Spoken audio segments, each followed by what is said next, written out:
I stood in my driveway on a freezing January morning in Vermont, staring at the certified letter from the Willow Creek Homeowners Association, feeling my blood pressure rise with every word I read.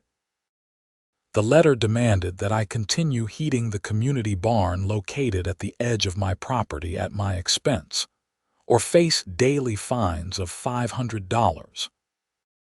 My name is Owen Ortiz, and I had moved to this supposedly peaceful neighborhood in Burlington, Vermont 2 years ago after inheriting my grandmother's farmhouse.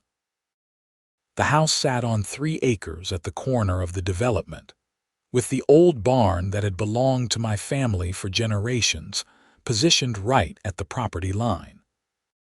When the developers bought up the surrounding land and built Willow Creek Estates, they somehow convinced themselves that the barn, which technically sat 18 inches on my side of the property line, should become community property. I crumpled the letter in my fist and marched back inside, my boots tracking snow across the hardwood floors. My wife had left me 6 months ago, tired of my stubbornness, as she called it, though I preferred to think of it as having a backbone. The house felt too big and too quiet most days, but right now I was grateful she was not here to tell me to just go along with whatever the HOA wanted. The phone rang within minutes. I knew who it would be before I answered. "Mr. Ortiz, this is Patricia Henderson, president of the Willow Creek HOA board. I trust you received our letter." Patricia was the quintessential nightmare, a 52-year-old woman with an asymmetrical blonde bob that probably cost more than my monthly grocery budget, and a voice that could strip paint off walls. She drove a white Mercedes SUV with a license plate that read "Ho Queen" without a trace of irony. "I did," I said, keeping my voice level, "and I'm calling my lawyer." "There's no need to be dramatic, Mr. Ortiz. The barn has been used as community storage for the past 18 months. We simply need you to continue maintaining the heating system as you have been." "I never agreed to heat it in the first place," I said. "My grandmother let the previous HOA board store some holiday decorations in there as a favor. That's it.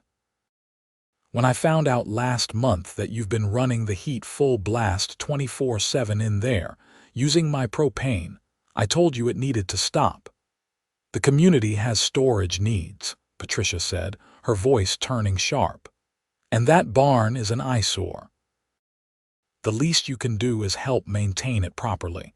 If you had any sense of community spirit, you would understand that we're all in this together." "Then buy the barn from me," I said. "Fair market value. Put your money where your mouth is." "The HOA budget does not allow for such purchases at this time. Now, Mr. Ortiz, if you do not comply with this reasonable request, we will have no choice but to begin assessing fines. $500 per day, as outlined in the bylaws." "Patricia, I never signed your bylaws. My property predates your development by 70 years. You have no authority over me or my barn." "We'll see about that," she said, and hung up. I stood there holding the phone, feeling the familiar weight of exhaustion that came with every HOA interaction.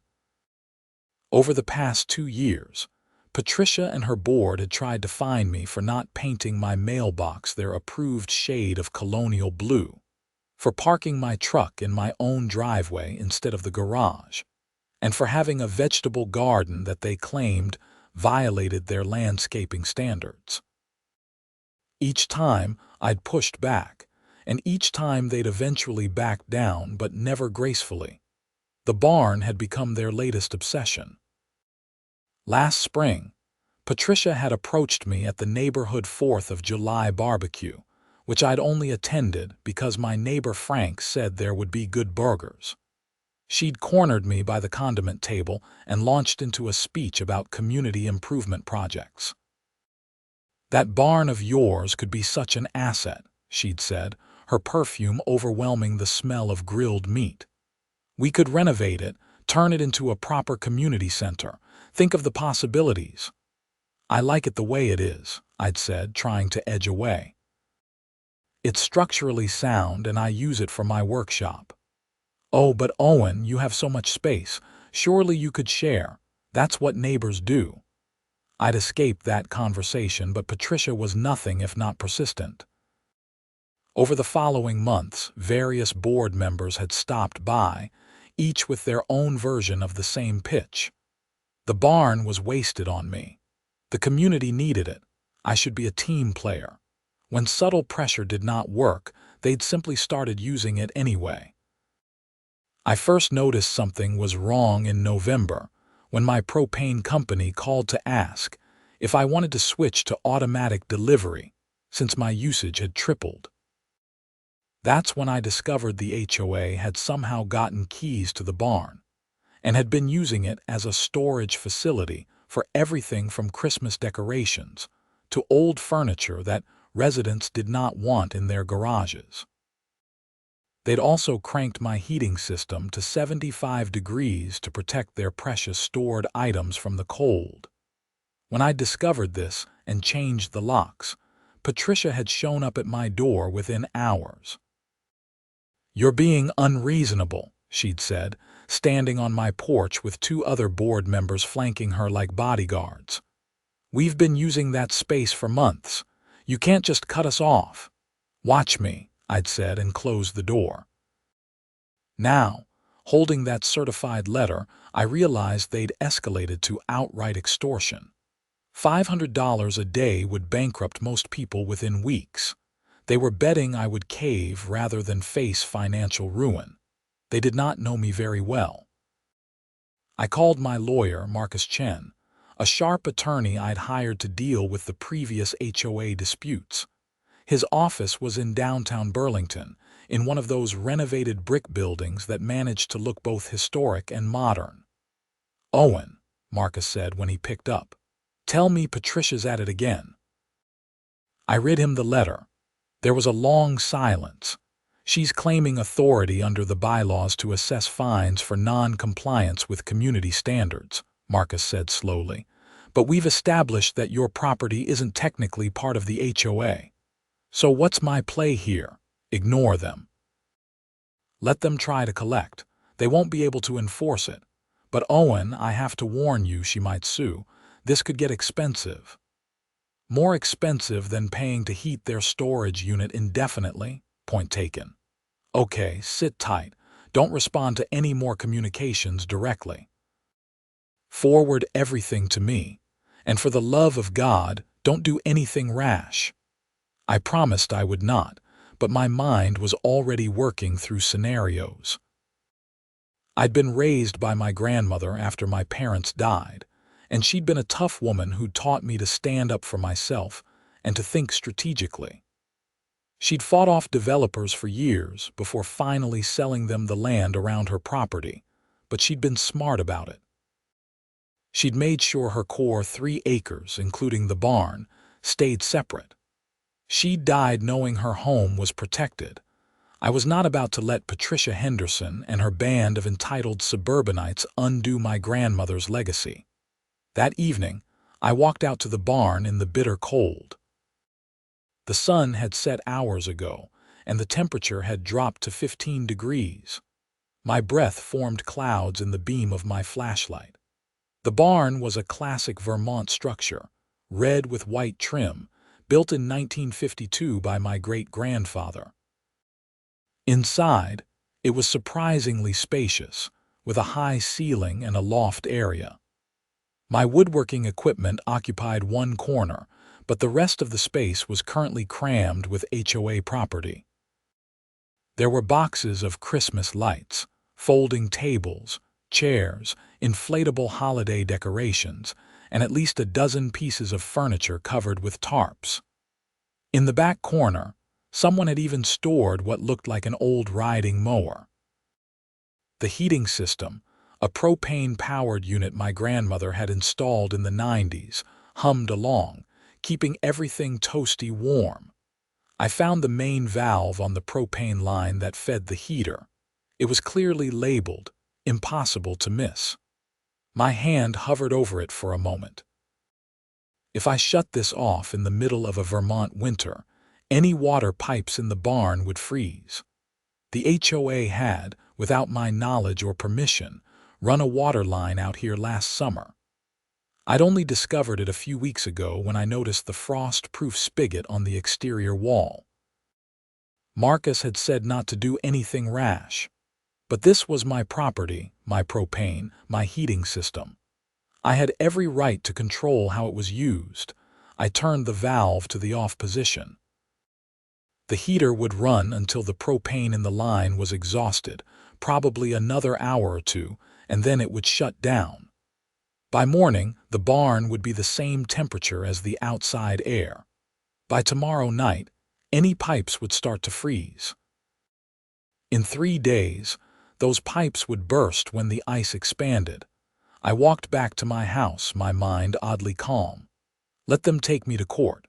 Let them try to prove they had any right to use my property, my utilities, my resources. I had documentation of everything, including the deed showing my property was not part of their HOA, and records of my propane usage spiking only after they'd invaded my barn. The next morning, my phone started ringing at 6. I let it go to voicemail. Patricia called 4 times before switching to text messages. "Mr. Ortiz, the barn heat appears to be off. Please address immediately. This is unacceptable. Turn the heat back on. You are violating the agreement. Fine accrual begins today. You now owe $500. I forwarded everything to Marcus and made myself breakfast. Scrambled eggs, toast, coffee. It was Saturday, which meant I had the whole day to myself. I'd taken early retirement from my job as an electrical engineer after a combination of smart investments, and my grandmother's inheritance made it possible. At 45, I was too young to just sit around. So I'd taken up woodworking and had been slowly building a small business making custom furniture. By noon, there was a knock at my door. I checked the security camera I'd installed after the previous disputes and saw Patricia standing there with a tall man in an expensive coat. I recognized him as Gregory Morrison, a local attorney who handled most of the HOA's legal work. I opened the door but left the screen door latched. "Mr. Ortiz," Gregory said smoothly, "I'm representing the Willow Creek HOA. We need to discuss the heating situation. I have a lawyer. Talk to him. This doesn't need to be complicated. Just turn the heat back on and we can work out a reasonable arrangement." The reasonable arrangement is you remove your property from my barn and never come back. You've been trespassing and stealing my propane for months. Patricia's face flushed red. "We have not been stealing. The community has been making use of available space. That barn is barely used by you. How I use my property is none of your business. We have rights," Patricia insisted. "Prescriptive easement. We've been using that barn openly for over a year. That gives us legal standing." I looked at Gregory. "Is she serious?" He had the decency to look uncomfortable. Prescriptive easement does require continuous, open, and hostile use for a specific period, which varies by state. In Vermont, that period is 15 years. "It's been 18 months, I said. "Details." Patricia waved her hand dismissively. "The point is, we've been using it, you haven't stopped us until now, and the community needs that space. Stop being selfish.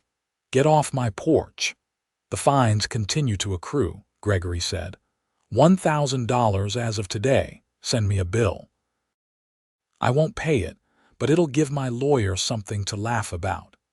I closed the door and watched through the camera as they argued on my porch for another minute before leaving. Patricia gestured angrily toward the barn. I felt a grim satisfaction. Let them be angry. They'd pushed and pushed, assuming I'd eventually fold. They were about to learn otherwise. Sunday was quiet. No calls, no visits. I spent the day in my workshop in the basement, finishing a cherry wood desk I'd been commissioned to build. The work was meditative, requiring focus and precision. It kept my mind off the escalating situation. Monday morning, the screaming started. I was having coffee when I heard Patricia's voice from the direction of the barn. I walked to my living room window, which had a clear view of the property line, and saw her standing in front of the barn with another board member, a nervous-looking man named Timothy. Even from 100 yards away, I could hear her shrill voice carrying across the frozen landscape. I bundled up and walked out there, taking my time. By the time I arrived, Patricia had forced open the barn door. I made a mental note to send her a bill for the broken padlock. "What's the problem?" I asked innocently. "You know exactly what the problem is," Patricia snapped. "It's freezing in here. Everything is going to be ruined." "Then I suggest you move it. The pipes have burst," Timothy said quietly. He looked genuinely distressed. "There's water everywhere. Ice, actually." I stepped inside to look. Sure enough, water had sprayed from multiple points along the pipe run before freezing solid. Icicles hung from the rafters. The temperature inside was probably 5 degrees. The Christmas decorations were buried under frost. The furniture would be fine, but anything made of cardboard was going to be destroyed. "How could you do this?" Patricia demanded. "This is malicious destruction of property." "My property," I said. "My barn, my heating system, my propane that I'm no longer willing to pay for to warm your storage unit. You had months of free heat. Be grateful. The HOA will sue you for damages. Every single item in here that's destroyed will bill you for it. Good luck with that. You're trespassing and you've been stealing utilities. I've documented everything, including my propane usage and costs. You owe me approximately $4,000 for the propane you've consumed since last summer." "We owe you nothing," Patricia said, but her voice wavered slightly. "Get your stuff out of my barn, today, all of it, or I'm reporting you to the police for trespassing and theft of services." "You wouldn't dare." I pulled out my phone and started dialing. "Wait," Timothy said. "Just wait. Patricia, maybe we should just move everything. This isn't worth it." "We have rights," Patricia insisted, but she was starting to look uncertain. The police non-emergency line picked up. "Burlington Police, how can I help you?" "I need to report a trespassing issue and theft of utilities. I'm at 847 Maple Ridge Road." Patricia's eyes went wide. "Hang up that phone right now." The dispatcher asked me to explain the situation. I did calmly and clearly while Patricia sputtered beside me. The dispatcher said an officer would be out within the hour to take a report. "You're insane," Patricia said. "You're actually insane. The entire neighborhood is going to hear about this. We'll make your life hell. More than you already have. I look forward to it." She stormed out, Timothy trailing behind her like a worried puppy. I stayed in the barn, taking photographs of the burst pipes, the HOA property, everything I could document. When the police arrived 45 minutes later, I had a complete record. The officer was a solid woman in her 30s named Officer Ramirez.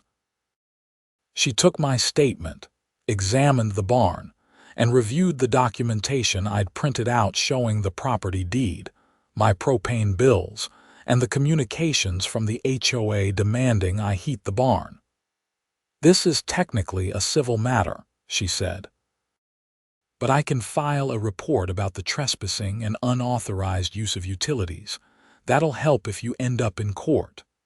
That's all I'm asking for."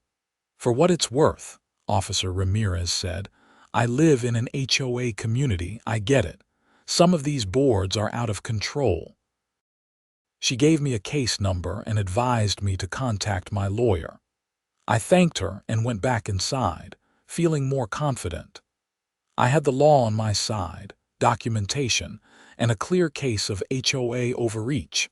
The next few days were a tornado of legal threats and neighborhood drama. Patricia sent a mass email to the entire Willow Creek community claiming I'd destroyed thousands of dollars in community property. She conveniently left out the part where they'd been using my barn without permission. Several neighbors I'd never spoken to before sent me angry messages. A few people left passive-aggressive notes on my door, but then something interesting happened. Frank, my neighbor who'd invited me to that 4th of July barbecue, stopped by on Thursday evening. "Hey, Owen," he said when I answered the door. "Got a minute?" "Sure." We sat in my kitchen, and Frank accepted a beer. He was a retired teacher, maybe 60, with gray hair and a weathered face that spoke of years spent outdoors. "I heard about the barn situation," he said. "Patricia's version and then the actual version from a couple people who looked into it. And I wanted you to know not everyone thinks you're the bad guy here. Patricia's been pushing boundaries for years. Most people are too tired to fight back, but that doesn't mean we all agree with her. That's good to know." "There's more," Frank said. "She did something similar to the Johnsons 2 years ago before you moved here. They had a small shed near the property line, and Patricia decided the HOA needed to use it. She harassed them until they moved away. No one stopped her, the board's all her cronies. Gregory Morrison handles all the legal stuff and makes it expensive to fight back. Most people can't afford it." "I can," I said. "Yeah," Frank smiled. "I figured. So here's the thing. There are about 15 families in the neighborhood who'd love to see Patricia taken down a peg. If you need statements, documentation, anything to show a pattern of behavior, let me know." This was unexpected. Why didn't anyone speak up before? Fear, mostly. She's vindictive. She finds ways to make your life miserable. But you've already got nothing to lose, and you're fighting back anyway. We figure we might as well help. Over the next week, I met quietly with several neighbors. Each had their own story of HOA overreach. Deborah Martinez had been fined for planting the wrong color roses. Kevin Zhang had been threatened with legal action for installing solar panels without board approval, even though state law protected his right to do so. Amy Thompson, a single mother, had been cited for parking violations when her sister visited too frequently and used guest parking. The picture that emerged was of an HOA board drunk on power, led by Patricia's zealous enforcement of increasingly arbitrary rules. But it went deeper than that.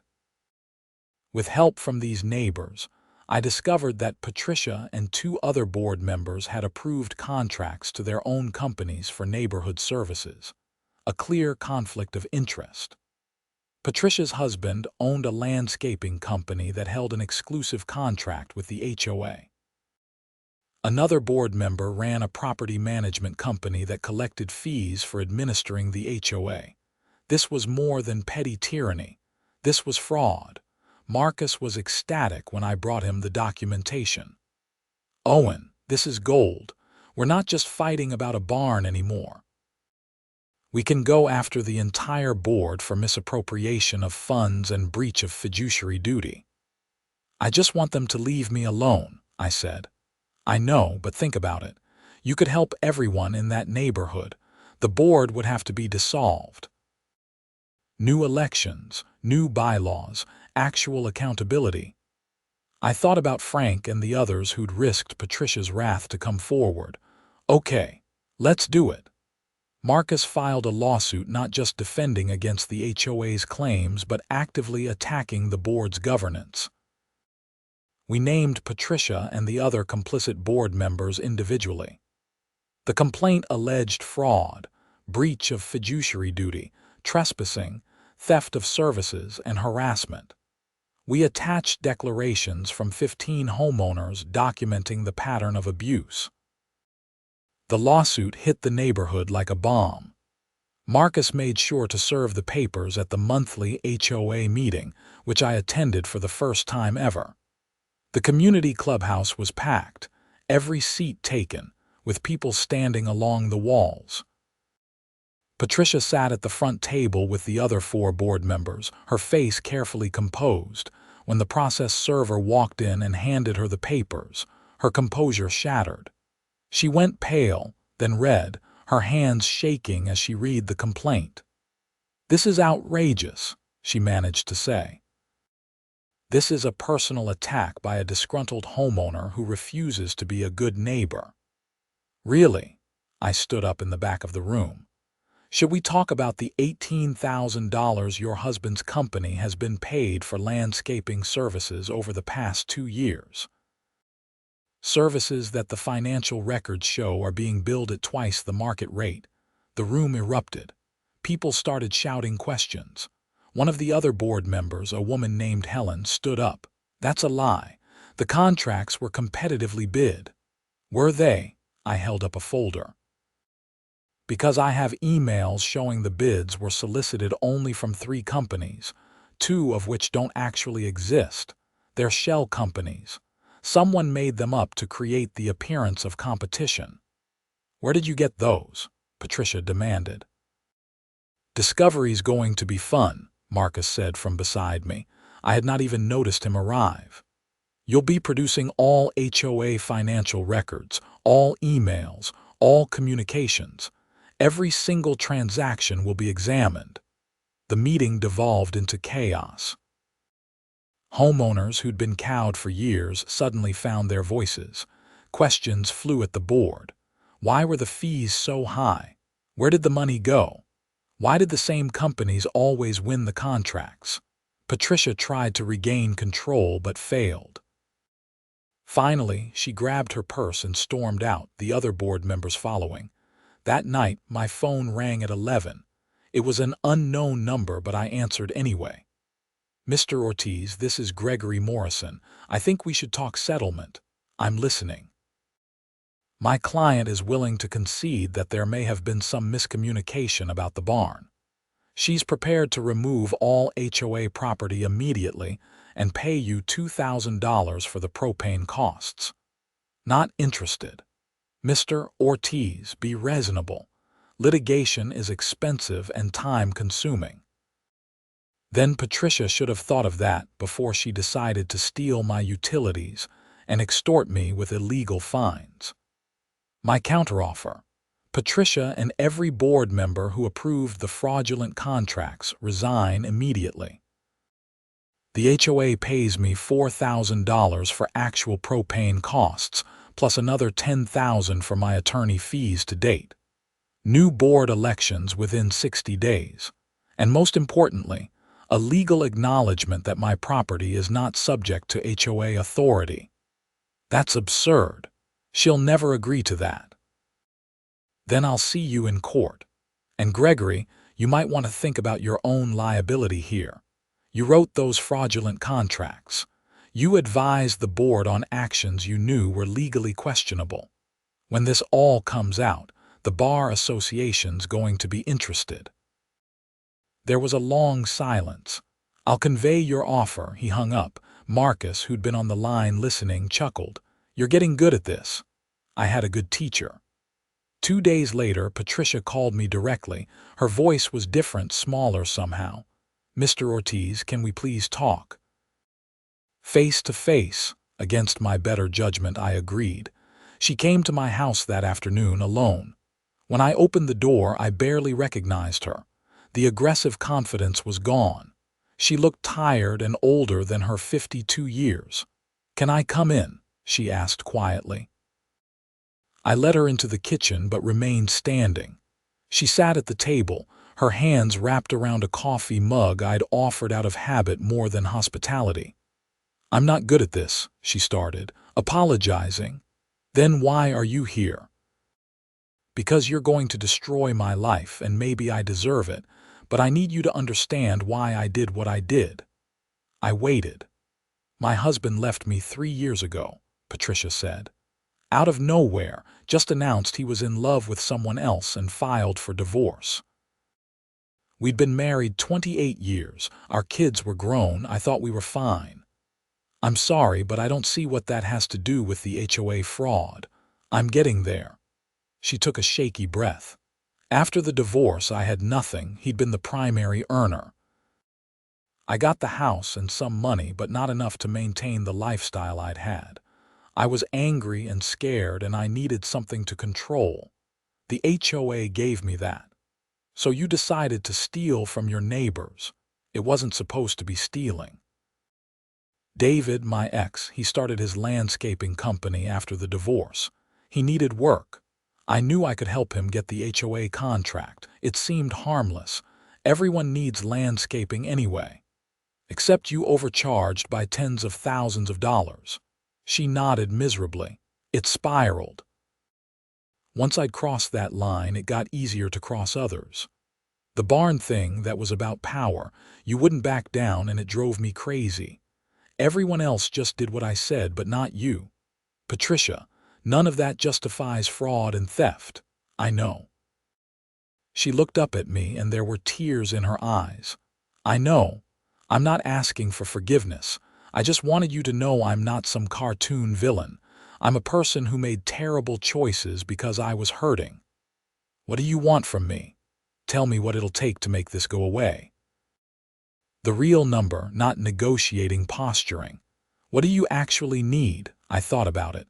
I could push for criminal charges. I could take her for everything in civil court, but I was not trying to destroy someone's life. I just wanted to be left alone. Resign from the board. All complicit members resign. Full financial audit of the HOA by an independent accountant, paid for by the outgoing board. New elections. Repayment of all fraudulently obtained funds. My property formally recognized as independent of HOA authority. And yes, my propane costs and legal fees. That's going to be close to $100,000, Patricia said. Then you should have thought of that before you defrauded your neighbors. If I do this, will you drop the personal lawsuit against me? If full restitution is made and you cooperate completely with the audit, yes. But Patricia, if you ever come after me or my property again, I won't be this generous. She nodded and stood to leave. At the door, she paused. For what it's worth, your grandmother would be proud of you. She never let anyone push her around either. You knew my grandmother, a little. Before the development. She was kind to me once when my car broke down near here, gave me coffee and called a tow truck. I forgot about that until just now. After she left, I sat in my kitchen for a long time, thinking about how people could be kind and cruel, weak and strong, all at the same time. Life was complicated. Even Patricia, for all her terrible choices, was still a person with a history and reasons, however insufficient for what she'd done. The settlement took 6 weeks to finalize. Patricia and 3 other board members resigned. The 5th member, Timothy, the nervous one, stayed on to help with the transition. He'd been unaware of the financial impropriety and was as shocked as anyone when the details came out. The independent audit revealed that over 3 years, Patricia's schemes had cost the HOA approximately $85,000. Patricia was forced to sell her house to make restitution. Her ex-husband's landscaping company returned all payments over fair market rate. The other complicit board members paid their shares. In March, the neighborhood held new elections. Frank was elected president. The first act of the new board was to formally acknowledge my property's independence and to apologize for the previous board's actions. They also revised the bylaws to include stronger financial oversight and term limits for board members. Several families who'd been planning to move decided to stay. The neighborhood felt different, lighter somehow. People actually talked to each other instead of just issuing citations and fines. As for the barn, I turned it back into what it was always supposed to be, my workshop. I restored the heating system, fixing the burst pipes myself. It cost me about $2,000 in materials, but I considered it money well spent. The space became my sanctuary, a place where I could build things with my hands and not think about legal battles or HOA politics. In April, I got an unexpected visitor. Amy Thompson, the single mother who'd been harassed about parking, knocked on my door with a proposition. "I hope this isn't weird," she said, "but I heard you do custom furniture." "I do. My daughter's going to college next fall, and I wanted to get her something special. A desk for her dorm room, but something that's built to last, that she can take with her after graduation. Would you be interested?" I was. We discussed designs, and I spent the next month building a beautiful maple desk with hidden storage compartments and a matching chair. When Amy came to pick it up, she brought her daughter, a bright young woman named Sophie who'd gotten into Cornell on a full scholarship. "It's perfect," Sophie said, running her hands over the smooth wood. "Thank you so much. My grandmother always said good craftsmanship matters," I told her. Build things to last, whether it's furniture or friendships or communities. Don't cut corners and don't let people push you around when you know you're right. After they left, I returned to the barn to start on my next project. The afternoon sun streamed through the high windows, illuminating the sawdust floating in the air. Outside, I could hear birds singing, the first real signs of spring after the long Vermont winter. My phone buzzed with a text from Marcus. "Saw the final settlement payment cleared. Congratulations on the win." I did not feel like I'd won anything, not really. I just defended what was mine and helped expose something rotten in the process. But maybe that was enough. Maybe standing your ground when you were right was its own reward. The next day, Frank stopped by with a 6-pack of local beer and a proposal. "Some of us have been talking," he said as we sat on my porch. "The new board wants to do things right, build a real community instead of just enforcing rules. We thought maybe we could organize some neighborhood events. Nothing mandatory, just opportunities for people to actually get to know each other." "What did you have in mind?" "Well, for starters, we thought maybe a workshop series. You could teach basic woodworking if you wanted. Kevin could do something on solar energy. Deborah's a retired librarian, she could do a book club. Just ways for people to share skills and interests." "That sounds good." "And Owen, I wanted to thank you. I know this whole thing was hell for you, but you did something most of us were too scared to do. You fought back. The neighborhood's better for it." We sat in comfortable silence, drinking our beer and watching the sun set over the hills. For the first time in 2 years, I felt like maybe I actually belonged here. The following months brought more changes. The new HOA board operated with transparency, publishing financial reports and holding open meetings where homeowners could actually voice concerns without fear of retaliation. The neighborhood fund, once depleted by Patricia's schemes, started to recover. People volunteered for committees. The community garden, which had been restricted to board-approved plants, opened up to anyone who wanted to participate. I taught my first woodworking workshop in May, in the barn that had started this whole mess. 10 neighbors showed up, and I taught them basic joinery techniques. One of them, a retired accountant named George, showed real talent. By the end of the summer, he'd built a beautiful bookshelf for his living room. In June, I got a call from a reporter at the Burlington Free Press.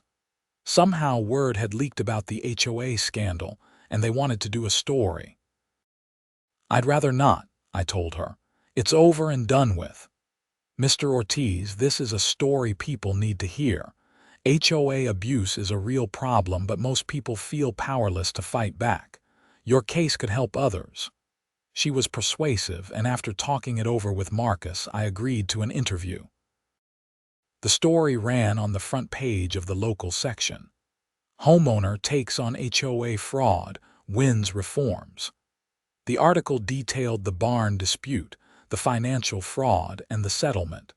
It quoted several neighbors about the positive changes in the community. Patricia's name was mentioned, but the focus was more on systemic issues with HOA governance than on personal attacks. After the article published, I received emails from people across Vermont and beyond, sharing their own HOA nightmare stories. Some asked for advice. Others just wanted to vent. I responded when I could, usually with the same counsel. Document everything, know your rights, and don't be afraid to fight back if you're in the right. One email stood out. It was from a law student at Vermont Law School who was interested in HOA reform legislation. Could she interview me for her thesis? We met at a coffee shop in Burlington. Her name was Jennifer, and she was passionate about property rights and consumer protection. Over 2 hours, I told her everything, and she took copious notes. There's no real oversight of HOA boards in most states, she explained. They operate like mini-governments but without any of the constitutional protections. People sign those contracts without understanding what they're giving up. So what's the solution? Legislation requiring financial transparency, limiting boards' authority to impose fines, and creating easier paths for homeowners to challenge board decisions. Some states have started implementing these reforms. Vermont could be next. Her enthusiasm was infectious. Before we parted, she asked if I'd be willing to testify if she could get a bill introduced in the state legislature. Absolutely, I said. That fall, Jennifer and a state representative she'd been working with drafted a bill called the Homeowner Association Accountability Act. It mandated annual financial audits, required competitive bidding for contracts over a certain amount, limited fine amounts and frequency, and created a state office to handle HOA disputes. In November, I testified before a legislative committee. The room was packed with people on both sides. Some HOA board members argued that the legislation was unnecessary government overreach, but more homeowners testified about abuse, arbitrary rules, and financial mismanagement. I told my story, focusing on the facts and the impact. I was lucky, I said in my closing statement. I had the resources to fight back. Most people don't. They're forced to either comply with unreasonable demands or sell their homes and move. That's not right. Homeowner associations can serve a legitimate purpose, but they need oversight and accountability like any other organization with power over people's lives. The bill passed out of committee and made it to the full legislature in January. It passed with bipartisan support and was signed into law by the governor in March, almost exactly 1 year after the barn pipes burst. By then, Willow Creek Estates had become something of a model HOA. Frank's leadership brought a collaborative approach. The neighborhood organized regular social events, a tool-sharing program, and an emergency assistance fund for residents who fell on hard times. Ironically, the community was more unified than ever. My furniture business grew steadily. Word of mouth brought new clients, and I found myself with a 6-month backlog of orders. I hired George, the retired accountant who'd shown talent in my workshop, as an assistant. Together, we turned out quality pieces that I was proud to put my name on. In May, I attended the Willow Creek HOA annual meeting. It was nothing like the chaotic disaster of the previous year. Frank presented a detailed financial report. The neighborhood voted on a modest fee increase to build up reserves properly. People asked questions and got straight answers. It was actually boring, which was perfect. After the meeting, Patricia's name came up in conversation. She'd moved to a small apartment in downtown Burlington. Someone said they'd seen her working at a nonprofit that helped women recover from divorce. She'd apparently taken up yoga and meditation. She looked healthier, someone else said, more at peace. I felt oddly glad to hear it. For all the trouble she'd caused, I'd never wanted her life destroyed, just for her to stop making mine difficult. That summer, Amy's daughter Sophie came home from her first year at Cornell. The desk I'd built had survived the dorm experience and moved with her to an apartment. She stopped by to show me photos and to thank me again. "That desk got me through some really tough study sessions," she said. "I don't know if furniture can be lucky, but that one felt like it was." "It's not luck," I said. "It's just solid construction. Build something right and it'll support you when you need it." In August, I took a vacation for the first time in 2 years. I drove up through the Northeast Kingdom, Vermont's rural Northeast section, camping and hiking and not thinking about HOAs or legal battles or anything stressful. I fished in pristine streams and watched stars from my tent at night. I read books for pleasure. I remembered what it felt like to be truly relaxed. When I returned, Frank was waiting on my porch with a bottle of wine. "Welcome back," he said. "We missed you at the workshop. George tried to teach the class on cabinet doors, but he's not as good at explaining things as you are." I'm sure he did fine. He did okay. Frank poured wine into the glasses he'd brought. "Listen, I wanted to run something by you. The neighborhood wants to do something to recognize what you did. Nothing big, just maybe a small plaque or something by the community garden. In recognition of standing up for what's right or something like that." "That's not necessary." "I know, but people want to do it. Is that okay?" I thought about it.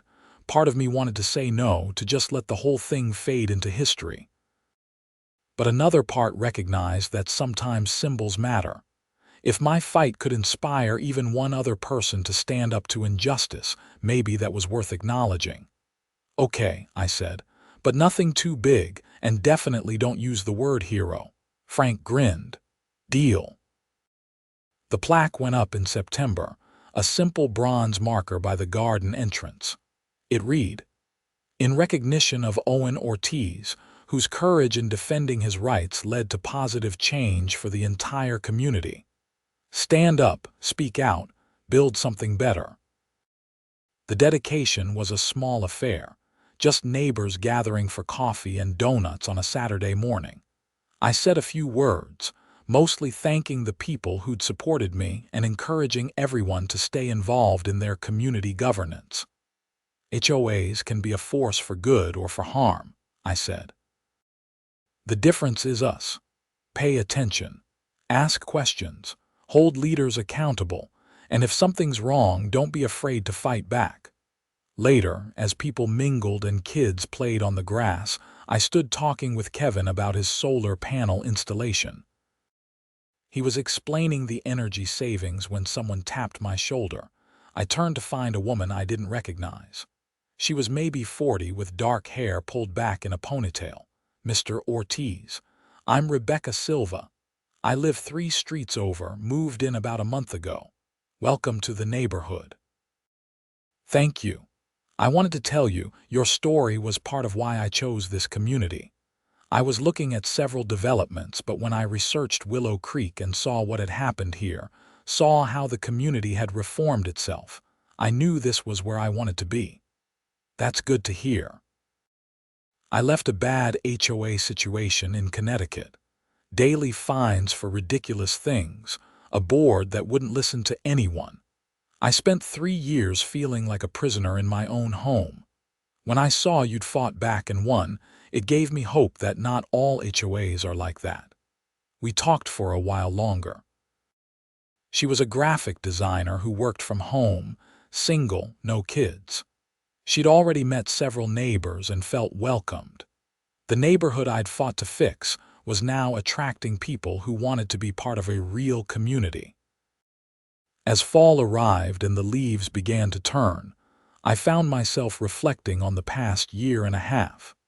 The battle with Patricia and the HOA had been exhausting and expensive and stressful.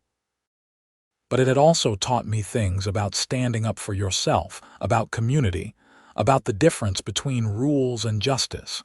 My grandmother used to say that character was revealed in crisis. When pushed, do you cave or do you stand? Do you do what's easy or what's right? I'd like to think she'd be proud of how I handled things. One cold October morning, I was working in the barn when my phone rang. It was Marcus.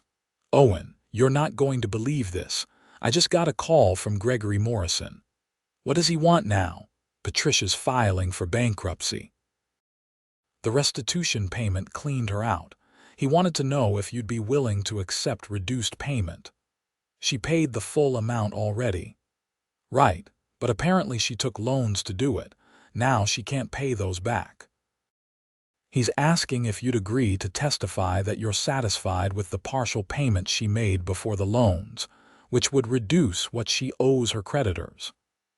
I thought about Patricia sitting at my kitchen table, tired and broken, explaining how she'd gotten to where she was. I thought about the report that she was working at a nonprofit, trying to rebuild her life and maybe help others. Tell Gregory that I'll provide a statement saying I received the full payment I was entitled to and that I consider the matter fully resolved. If that helps her discharge, fine. "You're a better man than me," Marcus said. "I just don't want to spend the rest of my life in legal battles." She paid what she owed. What happens after that is between her and her creditors. That winter was quieter. Snow fell heavily in December, and I spent long hours in the barn working on a special project, a dining table for myself. My grandmother's old table had finally given out, and I wanted to build something that would last another 70 years. I used black walnut from a tree that had fallen on my property during a storm 2 years ago. I'd had it milled and had been letting it dry since then. Now it was ready. I worked slowly, deliberately, taking pleasure in each step. This wasn't for a client or for money. This was for me, for my home. Christmas came and the neighborhood organized a party at the clubhouse. I almost didn't go, but George convinced me. It turned out to be genuinely fun. Kids played games. Adults exchanged gifts and stories. Frank dressed as Santa Claus, and even I had to admit he was pretty good at it. On New Year's Eve, I stayed home alone, which was my preference. At midnight, I stood on my porch watching fireworks from the town of Burlington light up the distant sky. My phone buzzed with text messages from neighbors wishing me a happy new year. I thought about where I'd been a year ago in the middle of the battle, unsure how it would end. Now, here I was, at peace in my home, part of a community I'd helped reshape, with a business I loved and friends I trusted. In January, my dining table was finished. It was 8 feet long, solid and heavy, with clean lines and a finish that brought out the rich color of the walnut. I invited Frank and George over to help me move it into the house. When it was in place, we sat around it with beer and pizza, christening it properly. "This is beautiful work," Frank said, running his hand along the smooth surface. "You should be proud." "I am. To new beginnings." George raised his beer bottle. We toasted, and I felt something I hadn't felt in a long time, contentment. Not happiness exactly, which was too fleeting, but a deep sense that I was exactly where I was supposed to be, doing what I was supposed to be doing. February brought another surprise. The Vermont Homebuilders Association reached out, asking if I'd be interested in serving on a committee to develop best practices for HOA governance. The new state law required guidelines, and they wanted input from people with real experience. I agreed, and spent several months working with attorneys, builders, property managers, and other homeowners to create a comprehensive guide. We addressed everything from financial management to dispute resolution to architectural review processes. The goal was to help HOA boards operate effectively while protecting homeowners' rights. The guide was published in May and distributed to every registered HOA in Vermont. I got thank you notes from several HOA presidents who said the framework would help them avoid the mistakes Willow Creek had made. In June, I turned 46. George and a few neighbors organized a birthday barbecue. It was simple and low-key, exactly my style. We ate burgers and played horseshoes and watched the sun set. No drama, no conflict, just people enjoying each other's company. That evening, after everyone had left and I was cleaning up, I walked out to the barn one last time before bed. The heating system hummed quietly, keeping the space comfortable for working. My tools were organized on the walls. Half-finished projects occupied the workbenches. It was exactly what a barn should be, a space for creation and productivity. I thought about the journey that had started with a certified letter demanding I heat this building for the HOA's benefit. That letter had led to burst pipes, legal battles, community upheaval, and ultimately, reform and renewal. It had been the worst and best thing that could have happened. Sometimes you don't know you're strong until being strong is the only choice. Sometimes you don't know your community until you fight for it. Sometimes destruction has to come before rebuilding. I turned off the barn lights and walked back to my house, where the dining table I'd built sat waiting for the meals I'd eat, the conversations I'd have, the life I'd continue building one day at a time. The HOA had demanded I heat their barn. Instead, I'd shut the valve and watch their pipes burst. In the cold and chaos that followed, something new had grown. Not perfect, not without scars, but real and strong and true. And that, I thought as I locked my door and headed to bed, was enough.